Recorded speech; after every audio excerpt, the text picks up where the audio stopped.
Football ലോകകപ്പ് വന്നാൽ മലപ്പുറത്ത് എന്തെങ്കിലുമൊക്കെ പ്രത്യേകതകളുണ്ടാകും. കാലുകൊണ്ട് ലോകകപ്പ് വരച്ചിടുകയാണ് പെരിന്തൽമണ്ണ സ്വദേശി ലുലു താഴേക്കാടെന്ന ജോസഫ്. ആ ചിത്രം വരെയും വിശേഷങ്ങളും കാണാം.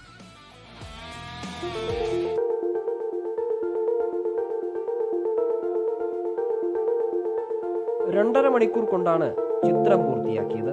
ചിത്രകാരനായ ലുലു ആദ്യമായിട്ടാണ് കാലുകൊണ്ട് വരയ്ക്കുന്നത്. അക്രിലിക് പെയിന്റ് ഉപയോഗിച്ചാണ് വര.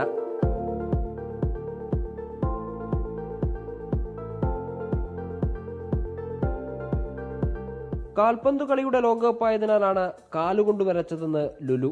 വേൾഡ് കപ്പിന്റെ ഭാഗമായിട്ട് കാൽപന്ത് കളിയുടെ ലോകകപ്പല്ലേ, അപ്പോൾ കാലുകൊണ്ട് വരച്ച് ഫുട്ബോൾ പ്രേമികൾക്ക് സമർപ്പിക്കാമെന്ന് കരുതി. ഇതൊരു 2-2.5 മണിക്കൂർ ഏകദേശം എടുത്തുള്ളൂ. കുറച്ച് ടാസ്ക് ആയിരുന്നു, കാലിന് വേദനയൊക്കെ ഉണ്ടായിരുന്നു. അതില്ല അതങ്ങനെ ചെയ്തിട്ട് പിന്നെ പെയിന്റ് മിക്സ് ചെയ്യുന്നതടക്കം കാലുകൊണ്ട് തന്നെയായിരുന്നു. കയ്യിൽ ബ്രഷ് കാലിൽ വെക്കാൻ മാത്രമേ കൈ ഉപയോഗിച്ചിട്ടുള്ളൂ. അല്ലാതെ പെയിന്റ് മിക്സ് ചെയ്യാനും വരയ്ക്കാനും മുഴുവനായിട്ടും കാല് തന്നെയാണ് ഉപയോഗിച്ചത്.